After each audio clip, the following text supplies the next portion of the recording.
3-2-0's never felt so good. 3-0 feel better. Believe it. Welcome to the Steel City. Is everybody ready to go? Let's proclaim the greatest radio show.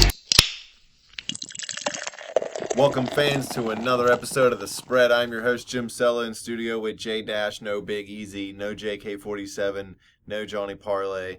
I believe they all quit. I think it's just me and you, and I'm moving out of state, so this is Believe it. This dicey. is the end. This is the end. It's gonna get dicey. This season's gonna be a little shaky, fans. Hang in there till we get it set up right. We'll see. We might just push you out. Me and Easy will get it done. JK47 once every 6 months. That's right. I'll still take my cut and do nothing. Well, we got the Steelers-Eagles preview for you this week. Carson Wentz. We're going to his town, right? It's at Philadelphia. At Philadelphia. So we're going into his town. We're going to eat a bunch of cheesesteaks, and then we're going to beat the hell out of him because he's a rookie quarterback, and the Steelers' defense beats the hell out of rookie quarterbacks, right? That's what everybody's saying. That's all I keep hearing on the I'm the taking media. a Pittsburgher with me, man. I ain't eating no cheesesteaks. No cheesesteaks? Nope. You want scrambled eggs on your sandwich? Wait, the Pittsburgher doesn't have eggs on it. Oh, that's the Roethlisberger. Yeah. I'm sorry. I'm not eating that. I don't eat a Roethlisberger Pittsburgher thing. either. That's Gross. nasty.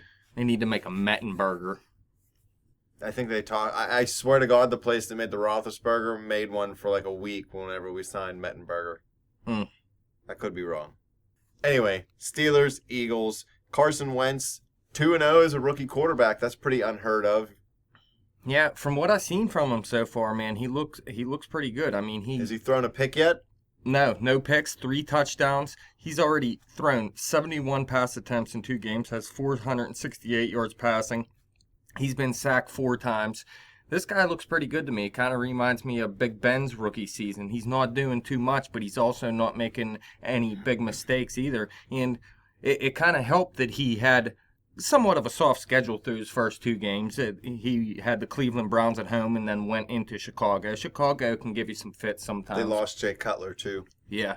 So, I mean, look, they put up 29 points in each game as well. So Carson Wentz looks like a pretty good quarterback. He got a long way to go before we can actually say he's an NFL guy, though, still. Did you know that the Cleveland Browns had a few scouts that kept trying to push Carson Wentz on Hugh Jackson and the other front office members to draft this year, and they literally fired him because they said Carson Wentz will never be a top 20 quarterback in the NFL. And I'm not saying these 2 wins make him that. I just thought that was an interesting anecdote about Wentz.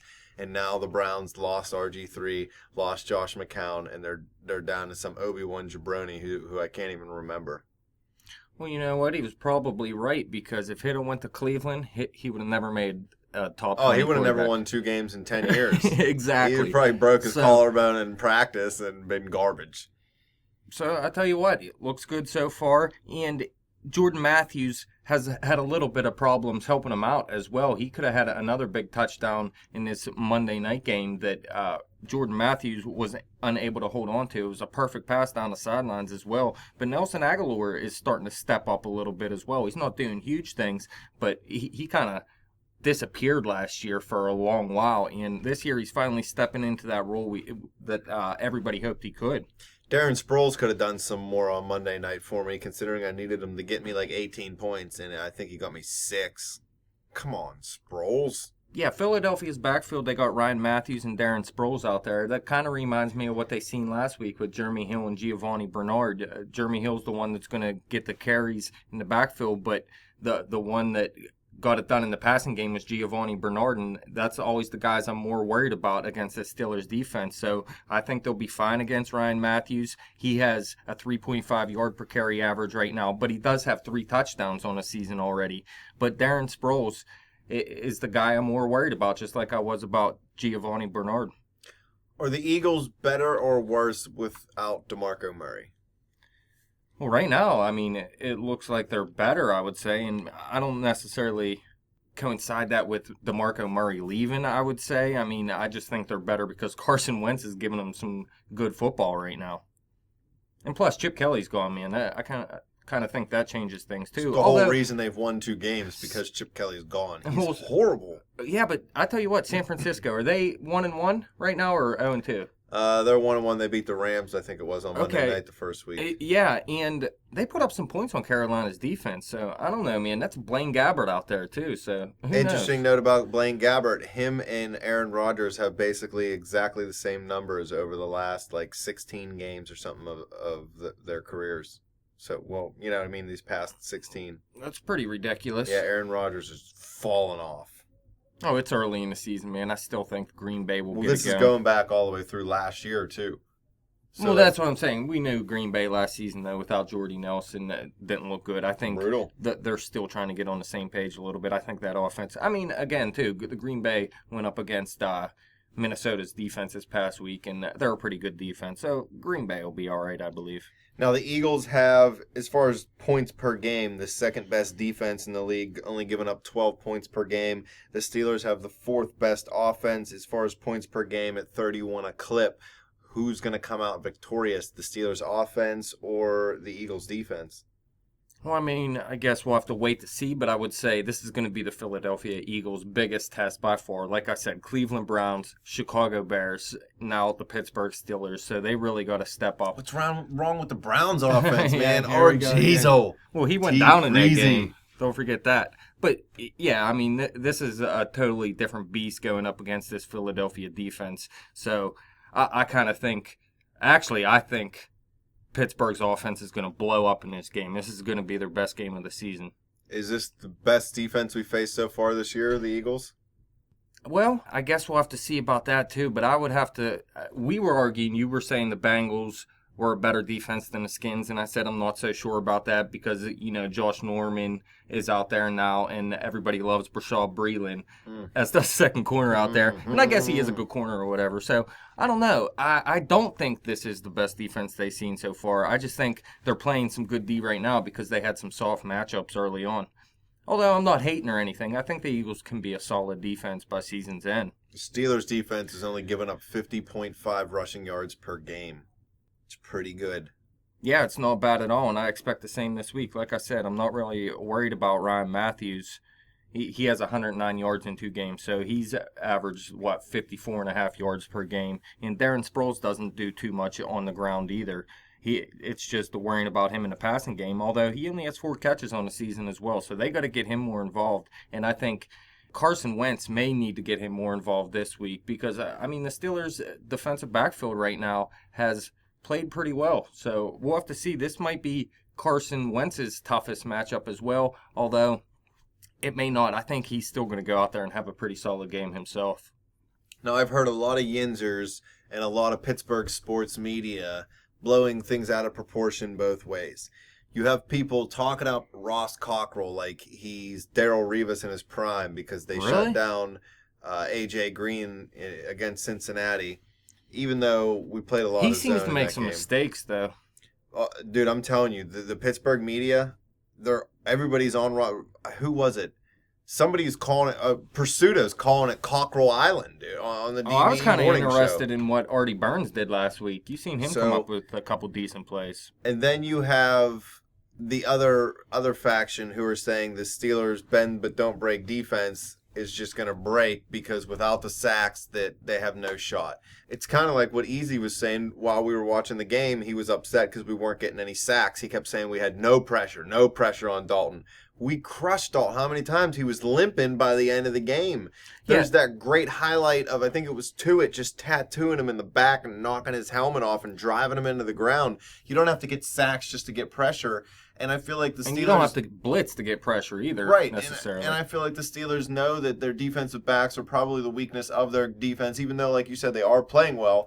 They're just helping themselves out. They know their strength is the front 7. If they feel they can get pressure with just 3 or 4 and drop other people into coverage, why not do it? And they were that bend but don't break defense all year last year. And yes, when Tom Brady rolls into Pittsburgh, it's going to be a lot harder. We're not going to, hold them to 12 points or 14 or just 1 touchdown most likely. But you can't just base that one game. You can't say your season's lost because you might get blown out in that one game, but it works in the other 15. You got to do what's going to get you to the playoffs, and I think that's the style of defense the Steelers are going to play. They're going to blitz a little more, obviously. And they're going to try to get more pressure on quarterbacks in general. but you're going to see it a lot more from their front three, front four. I do think they're going to be blitzing more as the season goes along, depending on what happens throughout the game and who the quarterback is and everything. I mean, like we said, in week 1, Kirk Cousins, you were mentioning. Garbage. Well, yeah, you mentioned that as well. But you were saying how that you don't have to blitz him much, right, and he'll make mistakes that way. And then last week, it was a kind of a crappy game. Crappy weather outside, and Andy Dalton was having trouble going downfield. Ben had bad footing too. So, yeah, it was a bad, I think that had game. something to do with it as well. Now this week, I mean, I said last week they should get to Andy Dalton, and really they didn't necessarily get to him, but they did pressure him. But I think you want to do the same thing with Carson Wentz, a rookie quarterback. You're getting his face and make him make some mistakes because he hasn't made any mistakes yet this season. He hasn't been sacked too much or anything. I'd like to see them get some pressure on him and maybe show some more blitzes this week to confuse him a little bit. I'd like to see him blitz out of that nickel and quarters package, or the dime package. They call it their quarters package. Bring some defensive backs from the edge. Really confuse the young guy. And I know you hate Mark Madden, and he made a slightly good point today when he was talking. Everybody makes a big deal out of Dick LeBeau being, and this isn't an exact number, but he was something like 20-2 against rookie quarterbacks in his second tenure with Pittsburgh. But in reality, what are rookie quarterbacks' records in those 10 years or whatever? Yeah. So I'm not saying that LeBeau wasn't one of the greatest defensive minds in the history of the game. I'm just saying that rookie quarterbacks generally don't do well over the whole course of a season. They can have spurts where they play well, games where they play really well, but it's really hard. This is a really, really good league. These guys out there know what they're doing. So for a rookie quarterback to come out and really play well for the whole season is kind of the exception. And we're spoiled here in Pittsburgh because we were pretty much the last team to see that happen. Honestly, with Ben Roethlisberger, he was the last rookie to come in and really dominate through his whole entire rookie season. Do you think the Eagles have a chance to be the best offense we've seen so far? Again, you got Kirk Cousins in that passing game out there. I don't know how well that's going to work out this season. And then the Bengals without Tyler Eifert. I mean, that's a big loss for them as well. I think if it would have been better conditions, the Bengals offense would have been able to do a little more. I mean, they still racked up a lot of passing yards, and we weren't really that far ahead a lot, so it's not like they were playing from behind and having to pass all the time, although they did choose to pass a lot. It's hard for me to say that the Eagles would be the best offense that we're going to face because Wentz is a rookie quarterback, and it's just so hard. I don't know. I just don't know. Yeah, if he plays out of his mind or plays above his potential, maybe not above his potential, but you know what I mean, then yeah, but...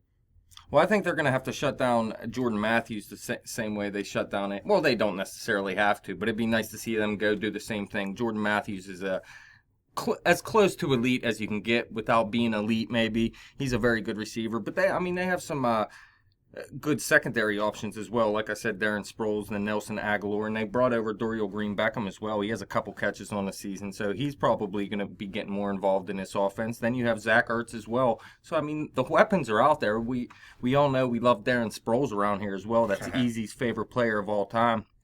Like you said, though, if Carson Wentz is the guy that he showed through the first 2 weeks, then I think this could be the best offense we've seen so far this season, considering, like you said, that the Bengals game was kind of sloppy weather. They were without Tyler Eifert. But they have similar offenses to me in a way. Just like I said, Ryan Matthews and Sproles line up with Jeremy Hill and Giovanni Bernard. So I think the Pittsburgh Steelers are going to be able to stop the run just like they have through the first 2 games of the season. And really, I don't think it matters. Jordan Matthews can blow up if they want, but they have to shut the rest of this team down. The one that, again, we're going to have to look at this tight end. This is probably, Jordan Reed was definitely the best tight end we've seen so far. He, in the start of that game, they were going to him left and right. I think he had like the first 4 catches of the game or something.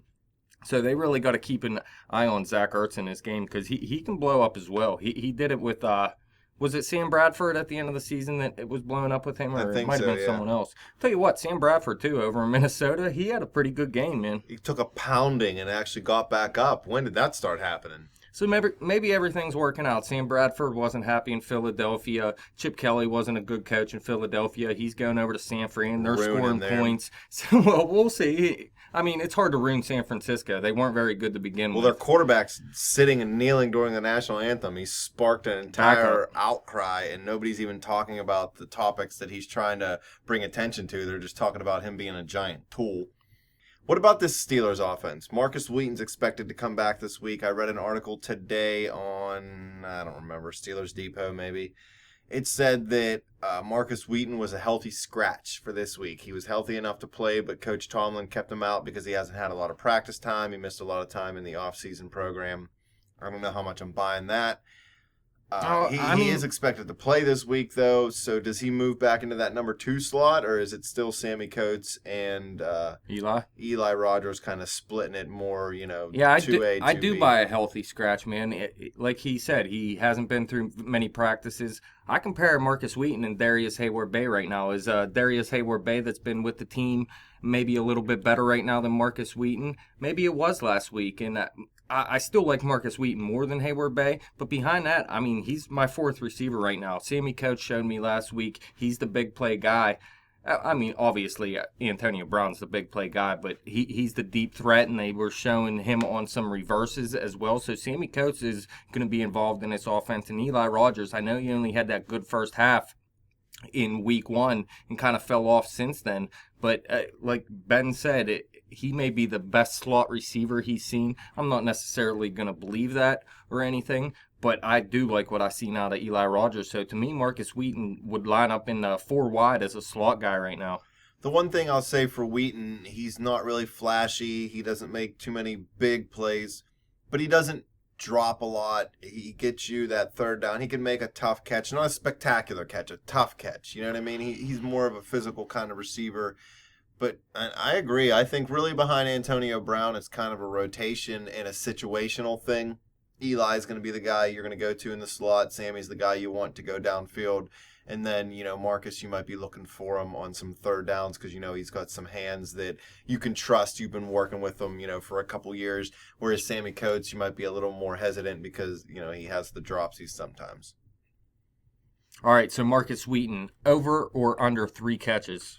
I'm going to give him 4 catches. Give Marcus Wheaton 4. Will Sammy Coates or Eli have more?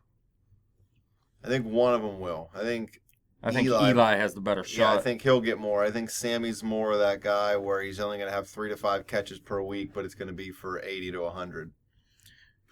Does Xavier Grimble start to take away playing time from Jesse James? No, I don't really think so. I think he'll just get in the mix more as the number 2 tight end instead of David Johnson because Johnson's more of a blocking guy, and Grimble, you'll see him be able to get out on the edge a little bit. He's pretty fast, but this was a guy who really wouldn't even be on the team right now had Ladarius Green not get put on the PUP list or IR or whatever other 50 lists there are in the NFL nowadays. They liked him in camp. He did some good things, but he also drove him crazy with some inconsistencies. I heard he dropped the ball a ton in the preseason. Yeah. But I tell you what, man, he made a great third down catch on the ground, and that touchdown, man, I mean, that looked really good. So he does have a chance here to take some time away from Jesse James. If he can make another play like he did last week, he will start taking some time away. Maybe by the time, if Ladarius Green ever comes back, maybe Jesse James starts to be the third tight end. Who knows? Xavier Grimble looked good, but I'm still a big Jesse James fan, and I hope he's the one that comes out of this. See, I don't think Grimble's a complete enough player to take time away from James yet. I think like I said, he's just going to be that featured second tight end behind Jesse. Grimble's not the best blocker. He's not the biggest and strongest guy. He's more of an athletic tight end. So I feel like the Steelers need that. They like that extra blocking. I don't know if they need it because their offensive line's really good, but they like that. Even though Jesse James isn't the best blocker, he's a bigger, stronger, more physical type of player, and they like that in their tight end. All right, Big Ben, over or under 325 yards? I'm going to say under. They like running with D'Angelo Williams right now. I think Ben will still come in around 300 somewhere, but I think they're going to, for some reason, Tomlin chooses one running back and runs him into the freaking ground, dude. And I don't understand it. I know they don't really have a lot of options right now, But it's cost the Steelers in the last 2 years because we haven't had a running back at the end of the season in the playoffs because they're getting too beat up during the regular season. I'm not criticizing them, just kind of having an observation. But I think they're going to keep featuring D'Angelo just like they have. He's touched the ball on 40-something% of the Steelers' offensive plays, maybe a little bit higher than that even. I don't expect that to change. As long as the method keeps winning, they're going to keep doing it. And I think one of the better things for this defense is for the offense to try to control the ball a little bit more. All we heard in the offseason was no huddle, no huddle, no huddle. And we've heard this the last couple years. Ben's going to do it so much more. He's going to be doing it predominantly. It's going to be half our offense. Where is it?